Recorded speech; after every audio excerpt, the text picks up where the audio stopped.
Hello student, आज जो हमारे पास वीडियो है वो भी आपके पास बिल्कुल थ्योरेटिकल है और बिल्कुल फैक्ट्स पे बड़ा वीडियो है। तो टॉपिक का नाम है that is liquefaction of gases. Gases को लिक्विफाई करना है, मतलब प्रोसेस क्या हुआ, एक गैस को आपको लिक्विड फॉर्म में चेंज करना है। इस प्रोसेस को आप क्या बोलेंगे, लिक्विफिकेशन।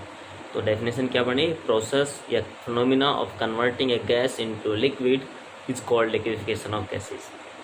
लेकिन बिल्कुल फैक्ट वाला टॉपिक है, क्योंकि आपको वैल्यूज़ वगैरह CO2 का डायग्राम बनाया है एंड्रू ने, हम उसी के ऊपर चलेंगे, तो वो सब आपके पास आने वाला है। तो लिक्विफिकेशन ऑफ गैसेज क्या हुआ, आपको गैस फॉर्म से लिक्विड फॉर्म में चेंज करना है। ठीक है भाई, गैस फॉर्म से लिक्विड फॉर्म में चेंज करना है, और गैस से जब लिक्विड फॉर्म में चेंज करते हैं फिनोमेना इज कॉल्ड लिक्विफिकेशन। और इसको कंट्रोल करने वाले दो फैक्टर हैं, दो फैक्टर से कंट्रोल होता है फैक्टर। पहला फैक्टर आपके पास है कि आपको जो पहला फैक्टर आपके पास जो रहेगा टेम्परेचर, वो आपको लो रखना है, यानी कि टेम्परेचर डिक्रीज करना है, लोअरिंग टेम्परेचर जो आपको लोअर करना है, क्योंकि आपको पता है टेम्परेचर घटेगा तो काइनेटिक एनर्जी डिक्रीज होगी, क्योंकि एनर्जी दूर दूर होगी तो पार्टिकल दूर दूर रहेंगे ना, आपको तो नज़दीक लेके आना है उनको। सेकंड फैक्टर आपको प्रेशर इंक्रीज करना है, क्योंकि आपको पता है कि देखो कि आपके पास पार्टिकल है, गैस के पार्टिकल, यहाँ पे आपके पास पिस्टन है, इनके ऊपर प्रेशर लगाओ और नज़दीक आएंगे पार्टिकल। भाई पिस्टन लगाओगे तो पार्टिकल जो गैस के है वो सारी इतनी जगह में कंसनट्रेटेड हो जाएंगी, और लगाए तो और जगह में चले जाएंगे। इसका मतलब प्रेशर बढ़ाएंगे तो आप बोल सकते हैं कि पार्टिकल जो होंगे, gas particle will come closer, और क्लोज आएंगे तो इसका मतलब फोर्स ऑफ अट्रैक्शन जो होता है दैट विल इंक्रीज करेगा आपके पास। सो लिक्विफिकेशन जो होगा उसको हम दो फैक्टर से कंट्रोल करेंगे, दैट इज़ फर्स्ट टेम्परेचर को लो करेंगे बाय टेम्परेचर लोअरिंग, और सेकंड आपके पास प्रेशर को इंक्रीज करेंगे। प्रेशर इंक्रीज मतलब गैस के पार्टिकल नज़दीक आएंगे, मतलब फोर्स ऑफ अट्रैक्शन बढ़ेगा। टेम्परेचर लोअरिंग मतलब काइनेटिक एनर्जी कम होगी, मतलब दोनों का फैक्टर का मतलब एक आपको गैस के पार्टिकल नज़दीक करने। ठीक है भाई, अब क्या है लिक्विफिकेशन ऑफ गैसेज जब हमने किया और जब देखा कि कुछ गैसें होती है टेम्परेरी, कुछ होती है परमानेंट गैसें। टेम्परेरी गैसें वो होती है जिनको इस कंडीशन के ऊपर, यानी टेम्परेचर लो प्रेशर करने पे आराम से लिक्विफिकेशन हो जाता है, जिनका इजीली लिक्विफिकेशन हो जाता है उनको हम टेम्परेरी गैसें बोलते हैं, जिनका इजीली नहीं होता उनको हम परमानेंट गैसें बोलते हैं। सो कैसे आपके पास आएंगी, बात करें तो हमारे पास CO2, अमोनिया, ठीक है भाई, H2O यानी वेपर्स की बात कर रहा हूँ मैं। तो ये जब आपके पास है SO2, ऐसी जो गैसें हैं they can be liquefied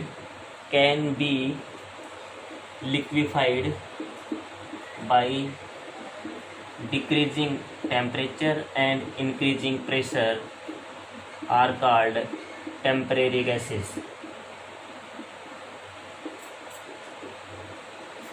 ठीक है भाई, CO2, अमोनिया, H2O, SO2 ये आपके पास ऐसे हैं जिनको अगर हम टेम्परेचर घटा के प्रेशर बढ़ा के अगर हम इनको लिक्विफाई करेंगे, कोशिश करेंगे तो आराम से लिक्विफाई हो जाएंगी, इजीली लिक्विफाइड हो जाती है। ऐसे कैसे वो टेम्परेरी कैसे बोलते हैं। इजीली लिक्विफाई क्यों हो जाती है भाई, क्योंकि इनका जो फोर्स ऑफ अट्रैक्शन होता है ना वो स्ट्रॉन्ग होता है, हाई होता है। फोर्स ऑफ अट्रैक्शन जो होता है इनके बीच में, पार्टिकल्स के बीच में, वो आपके पास हाई होगा। स्ट्रॉन्ग फोर्स ऑफ अट्रैक्शन है, मतलब आपके पास आप और भी बोल सकते हैं रीजन क्या होता है, हाई ए की वैल्यू है।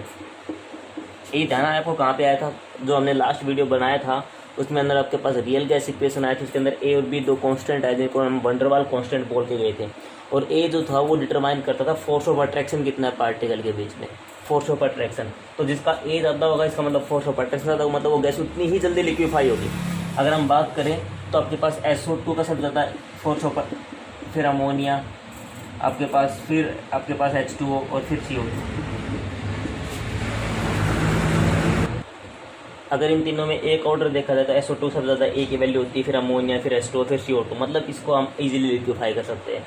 मोर a force of attraction high can be easily liquefied. Temporary गैसों के लिए हम ए में हम इसको डिटरमाइन कर रहे हैं। तो ये गैसें टेम्परेरी गैसें, फोर्स ऑफ अट्रैक्शन हाई है। कुछ गैसें ऐसी होती है, जैसे मैंने वो ग्राफ बनाया था कल परसों, उसमें मैं आपको बताया था कि H2, हीलियम, इनको हम N2 इनको लिक्विफाई करने में हमें बहुत दिक्कत आती है। तो ऐसी गैसें इनको लिक्विफाई करने में नहीं कर सकते इस कंडीशन के ऊपर, उनको हम बोलेंगे परमानेंट गैसें। तो देखते हैं उनका। सो N2, H2, हीलियम, ऑक्सीजन, ये गैसें ऐसी जिनको आप आराम से लिक्विफाई नहीं कर सकते हैं टेम्परेचर, ये इस कंडीशन के ऊपर जिसका हम लिक्विफिकेशन बोला था, इन गैसों को परमानेंट गैसें बोलते हैं। इनका फोर्स ऑफ अट्रैक्शन लेस होता है, इनके लो ए की वैल्यू होती है। ठीक है भैया, आपके पास कुछ पॉइंट्स होंगे इनके। तो परमानेंट गैस से टेम्परेरी गैस आपके पास कौन सी हैं जिनको लिक्विफाई कर पाएंगे आराम से, टेम्परेरी जिसको नहीं कर पाएंगे परमानेंट में जाएंगी। ठीक है भाई, वो ए पे डिपेंड करता है, वो हमने रियल गैसिफिकेशन में देख ही चुके हैं हम इसको। तो लिक्विफिकेशन आपके पास हुआ। अभी हम एंड्रू का एक्सपेरिमेंट है उनको देखते हैं क्या होता है एंड्रू के एक्सपेरिमेंट में। सो एंड्रू एक एक्सपेरिमेंट करता है, एंड्रू नाम के साइंटिस्ट 1896 में कोई एक्सपेरिमेंट करता है और वो लिक्विफिकेशन ऑफ गैसेस के बारे में ग्राफ के द्वारा जानकारी बनाता है। मेनली ग्राफ जो बनाता है वो प्रेशर और वॉल्यूम के बीच बनाता है, टेम्परेचर कांस्टेंट रख के डायग्राम बनाता है। तो उसने क्या देखा, क्या बातें ऑब्जर्व की, फिर हम ऐसे ग्राफ के बारे में डिस्कस करेंगे, ग्राफ बनाएंगे। तो उसने ऑब्जर्व किया कि अबोव ए पर्टिकुलर टेम्परेचर, किसी टेम्परेचर के ऊपर, किसी एक टेम्परेचर के ऊपर इट इज़ इम्पॉसिबल, मुश्किल होगा मतलब नहीं होगा, to liquefy a gas whatever pressure you applied, that pressure is called critical temperature, that pressure is called critical temperature. क्या कहने की कोशिश कर रहा है कि आपके पास मान लो कोई गैस है, उसका एक temperature critical temperature 120 degree Celsius है, उसका क्रिटिकल टेम्परेचर जो है 120 डिग्री सेल्सियस है। 120 के ऊपर मान लो आपने यहाँ पे 125 डिग्री सेल्सियस आपका टेम्परेचर हो गया, उसके बाद तो अब तुम मर्जी जितना प्रेशर लगा लो कोई गैस लिक्विफाई नहीं होगी। तो मतलब गैस लिक्विफाई कहाँ तक हो सकती है इस केस में, 120 तक। इसे नीचे करो, ऊपर नहीं जाना चाहिए। तो दैट टेम्परेचर यानी कि for this 120 is critical temperature. तो वो टेम्परेचर जिसके ऊपर एक गैस को लिक्विफाई करना, उससे ऊपर उस गैस को लिक्विफाई करना मुश्किल हो जाए, नामुमकिन हो जाए, उस टेम्परेचर बोलेंगे क्रिटिकल टेम्परेचर, चाहे मर्जी आप जितना प्रेशर लगा लो। ठीक है। सेकेंड बात, अब आपके पास होता है क्रिटिकल प्रेशर। क्रिटिकल प्रेशर क्या होता है? Pressure required to liquefy at a gas at critical temperature. तो जब क्रिटिकल टेम्परेचर के ऊपर आप किसी गैस को लिक्विफाई तो करोगे, मतलब एट दिस टेम्परेचर, तो उसके लिए आपको प्रेशर लगाना पड़ेगा, उस प्रेशर को क्रिटिकल टेम्परेचर बोलते हैं। तो क्रिटिकल प्रेशर क्या होता है? क्रिटिकल प्रेशर जब गैस को लिक्विफाई करते हैं, लिक्विफाई कब होगी? क्रिटिकल टेम्परेचर के अंदर। तो क्रिटिकल टेम्परेचर के ऊपर जो आपके पास प्रेशर रिक्वायर्ड आपको चाहिए गैस को लिक्विफाई करने के लिए, दैट इज, क्योंकि 100 उससे ऊपर तो हो ही नहीं रही, उससे नीचे होगी, और नीचे प्रेशर लगाएगा, और जो प्रेशर लगेगा लिक्विफाई करने में दैट इज क्रिटिकल प्रेशर। लेकिन कब? क्रिटिकल टेम्परेचर के ऊपर। ठीक है। और एक डेफिनेशन यहाँ पे होती है क्रिटिकल वॉल्यूम। ठीक है भाई, क्रिटिकल वॉल्यूम क्या होता है? Volume occupied by 1 mole of gas at TC, critical temperature. तो क्रिटिकल टेम्परेचर के ऊपर जिस गैस को आपने लिक्विफाई किया है, तो volume occupied by 1 mole of gas, 1 mole of gas का जो वॉल्यूम होगा क्रिटिकल टेम्परेचर के ऊपर, उसको आप क्रिटिकल वॉल्यूम बोलेंगे। तो 3 डेफिनेशन आपके पास आती है, critical temperature, critical pressure, critical volume. ठीक है भाई, क्लियर? वो टेम्परेचर जिसके ऊपर गैस को लिक्विफाई करना मुश्किल है, चाहे आप जितना प्रेशर लगाएं, वो प्रेशर जब आपने गैस लिक्विफाई की क्रिटिकल टेम्परेचर के ऊपर, उसको प्रेशर को हम क्रिटिकल प्रेशर बोलेंगे। और वो वॉल्यूम 1 मोल ऑफ गैस का जो होगा, 1 मोल ऑफ गैस का जो वॉल्यूम होगा कब? क्रिटिकल टेम्परेचर के ऊपर, उसको हम क्रिटिकल वॉल्यूम बोलेंगे। Critical volume, critical pressure, critical temperature. तो एंड्रू ने अपने पास ये एक्सपेरिमेंट करके अपने को दिया। इससे हम इसका ग्राफ प्लॉट करते हैं। अभी जो एंड्रू ने ग्राफ बना, क्योंकि ये सारी चीज़ें फैक्टफुल है। ठीक है, जितने टेम्परेचर पे कोई गैस लिक्विफाई होती है वो हमें तो देखना पड़ेगा, देख के बाद कोई फॉर्मूला है नहीं अपने पास, तो रिटर्न चीज़ है अपने पास। तो ये आपके पास एंड्रू की स्टडी की मैंने थोड़ा सा मतलब आपको बताया है कि क्या क्या देखा उसने। अब उसका ग्राफ प्लॉट करके देखते क्या हुआ। अभी एंड्रू ने जो ग्राफ बनाया अपने, तो वो इस टाइप का कुछ ग्राफ था। ये CO2 के लिए ग्राफ मैंने आपको पहले होता है, एंड्रू का जो एक्सपेरिमेंट था सारा CO2 के ऊपर आपके पास था। प्रेशर वॉल्यूम के बीच में ग्राफ बनाया और कांस्टेंट वहाँ पे टेम्परेचर रहेगा, एट कांस्टेंट टेम्परेचर ये सारा काम कर रहे हैं। तो मैं इस पहली लाइन की समझ के देखना, पहली लाइन के बारे में बताता हूँ कि अगर आप यहाँ पे देखोगे तो यहाँ से A से कर्व चली है, B पहुँचा, C और D। ठीक है भाई, तो ये आपके पास, अगर मैं इस ग्राफ को मैं 3 हिस्सों में बांट लेता हूँ। 3 हिस्से क्या क्या है? पहला जो आपके पास हिस्सा है वो आपके पास है भाई बिलो 31.1 डिग्री सेल्सियस। हम आइसोथर्म्स जो आपके पास बने हैं, इनका डिस्कशन कर रहे हैं। बिलो 31, 3 हिस्सों में बांटूँ मैं, 31.1 से नीचे, इससे ऊपर और ये। ठीक है, चलो देखो। तो 31.1 से नीचे आपके पास 2 कर्व दिख रही है। आइसोथर्म का मतलब आप समझते हैं एट कांस्टेंट टेम्परेचर होता है। आइसो मतलब सेम, थर्म मतलब टेम्परेचर। आइसो बार मतलब आइसो, बार मतलब प्रेशर, तो आइसो बार मतलब आइसो बार प्रेशर कॉन्स्टेंट, आइसोचोरिक वॉल्यूम कॉन्स्टेंट होता है आपके पास। ठीक है भाई, तो यहाँ से जो आपके पास क्वांटिटीज आई है इनको हम डिस्कस करते हैं। तो पहला आपके पास बिलो 31.1 2 करो आपको मिली है, 2 आइसोथर्म मिले। एक तो मिला 13.1 के ऊपर हमने देखा है और दूसरा देखा है 21.5 के ऊपर।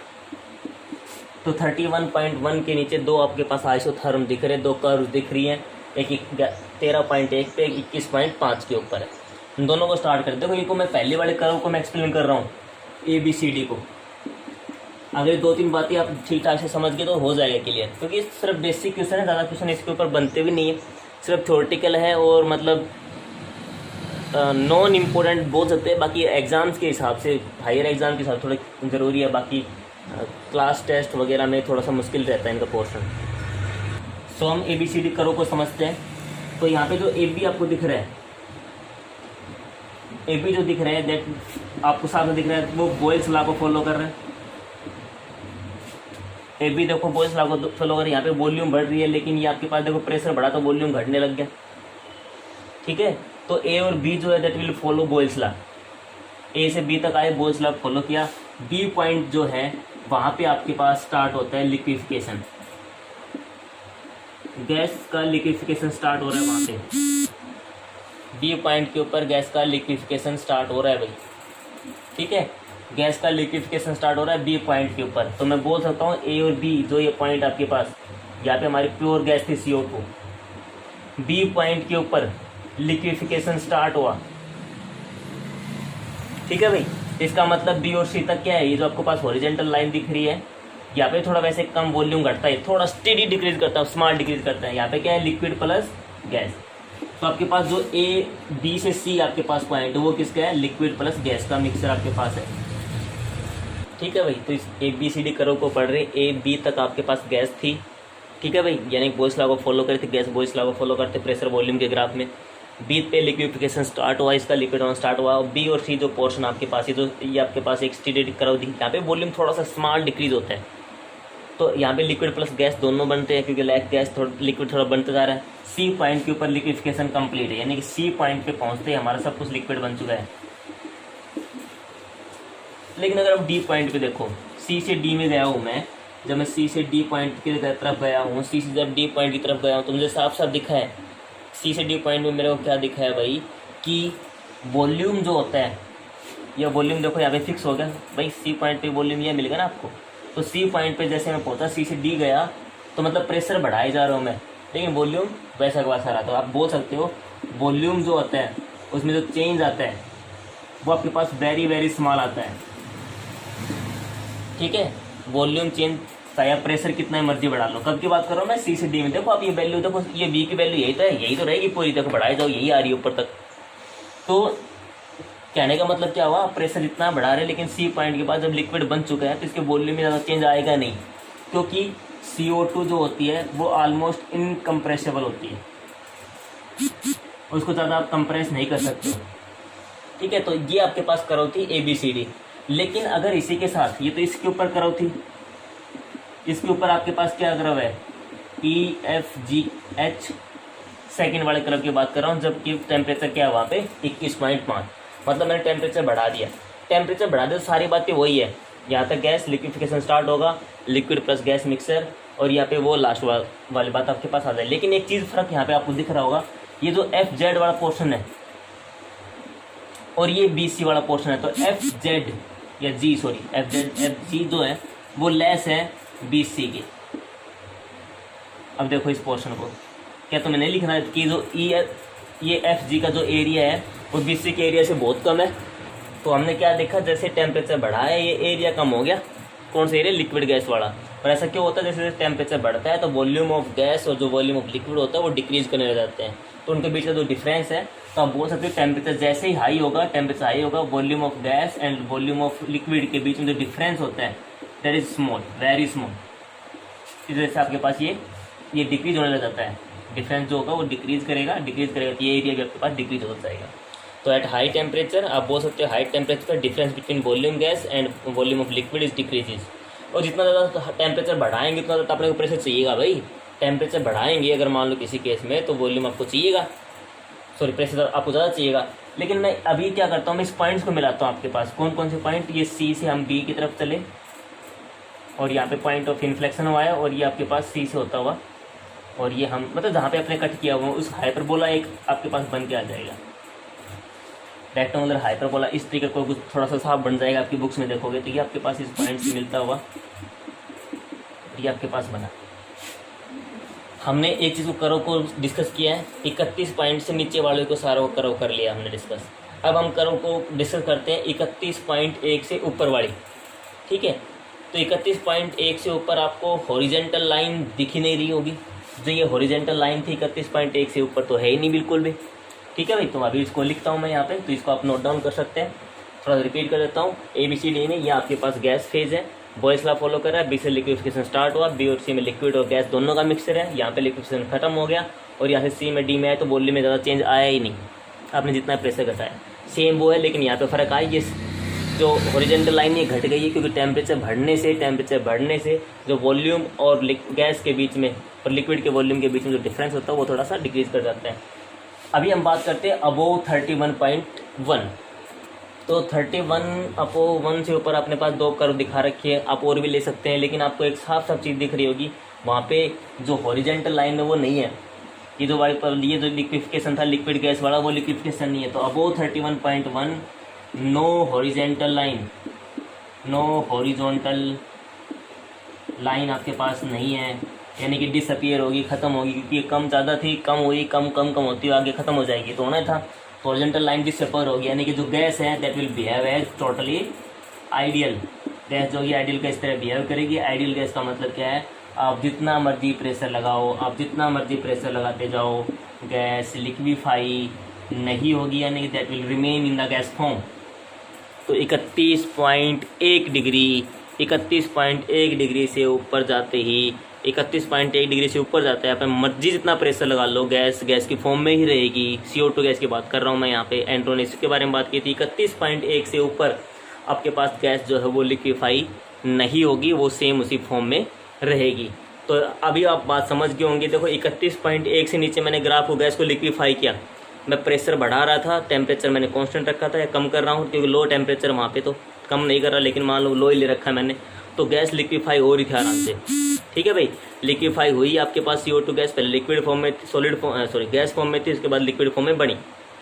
लेकिन 31.1 से ऊपर जाते ही टेम्परेचर मेरा, गैस ने बोल दिया ये आइडियल हो चुकी है, वहाँ पे कोई लिक्विफिकेशन हो नहीं रहा, गैस की फॉर्म में।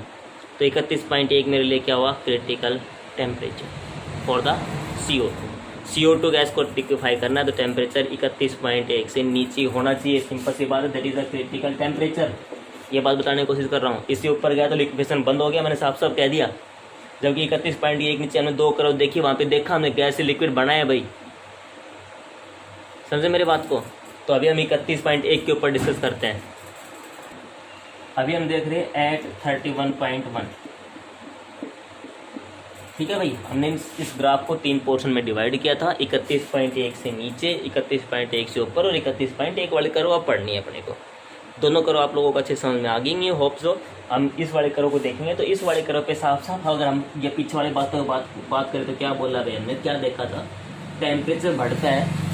जब ये कर्व थी 13 पॉइंट पे, ये आपके पास इतना आपके पास रीजन था, थोड़ा टेम्परेचर बढ़ा है, रीजन ही हुआ। आगे और टेम्परेचर बढ़ाओ, क्योंकि 21-31 तक 10 डिग्री जो बढ़ा है उसमें कर्व छोटी छोटी होती है, यहाँ पे देखो आपके पास दिख नहीं रही है, ठीक है। तो टेम्परेचर जब बढ़ता है तो जो हॉरिजेंटल पोर्शन आपके पास, जो आपके पास हॉरिजॉन्टल पोर्शन है या रीजन है, वो उसको डिक्रीज करता है। सही बात है भाई, बिल्कुल आसान साफ दिख रहा है। तो हॉरिजॉन्टल पोर्शन जो है वो डिक्रीज करता है, कब तक, लेकिन कब तक,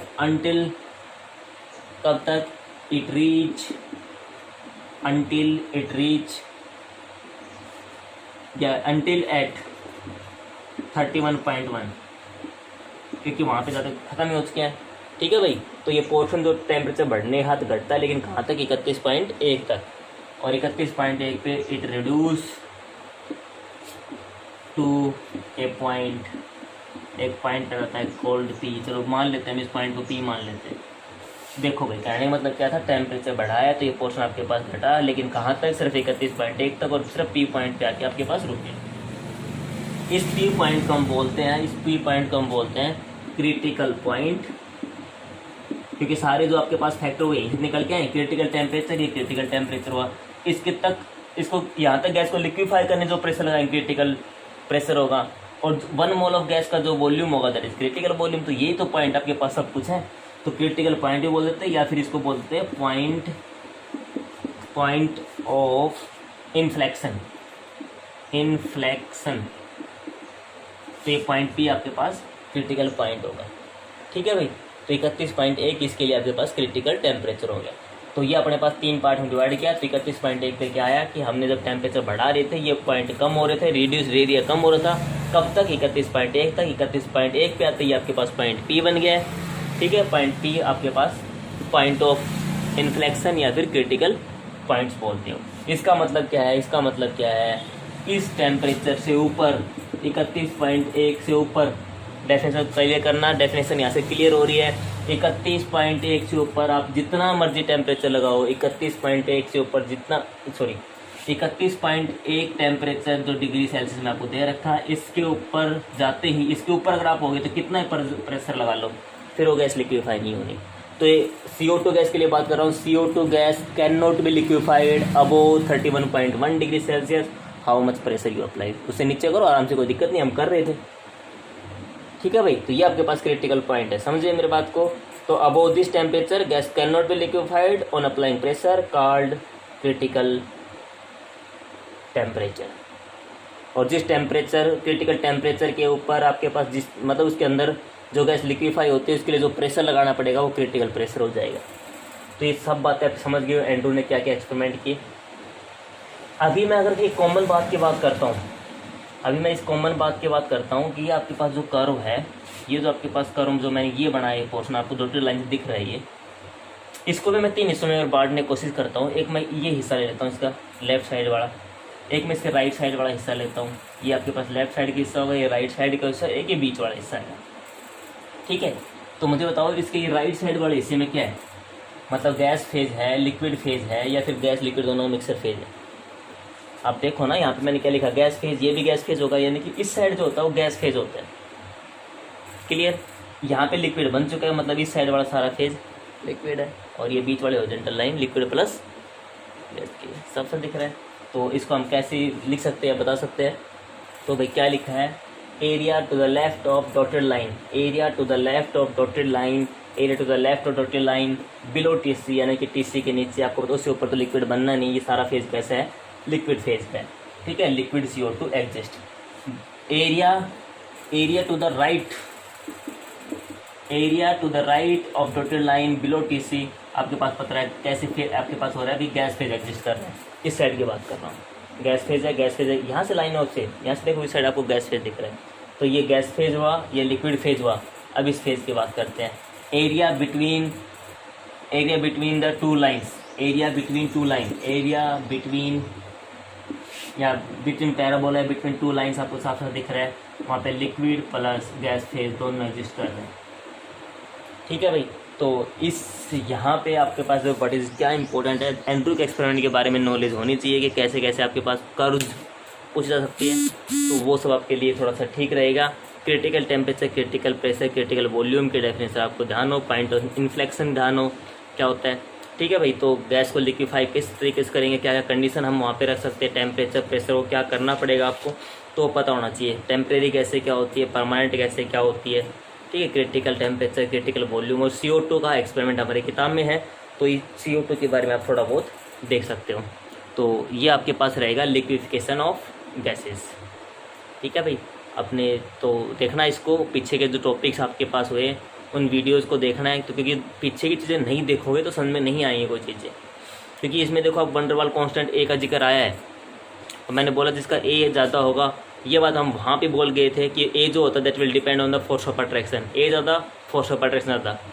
तो ये चीज़ हमारे पास ये भी आई है कि तो परमानेंट टेम्परेरी कैसे पढ़ रहे थे, मैंने कहा था इसका A ज़्यादा, इसका मतलब फोर्स ऑफ अट्रैक्शन ज़्यादा, इसका मतलब जल्दी से एक फोर्स ऑफ अट्रैक्शन ज़्यादा हो तभी तो पार्टिकल नज़दीक आएंगे, नज़दीक आए वो तो काम अपने को करना ही था, समझे मेरी बात को, वो काम करना, इसलिए वो गैस को आराम से हम लिक्विफाई कर देंगे, ठीक है भाई। तो इस लिक्विफिकेशन वाले टॉपिक को आपको देखना है। हमारे पास इस चैप्टर में मतलब गैसियस स्टेट यहाँ पे फिनिश होता है। So in the next video will talk about liquid state. और लिक्विड स्टेट के अंदर आपके पास मेनली 3 टॉपिक आते हैं, बाकायदा बुक्स में तो 2 ही रखे, surface tension and viscosity. Surface tension and viscosity, बाकायदा एक और पढ़ेंगे वेपर प्रेशर, तो वो आपके पास 3 टॉपिक होंगे। That's it.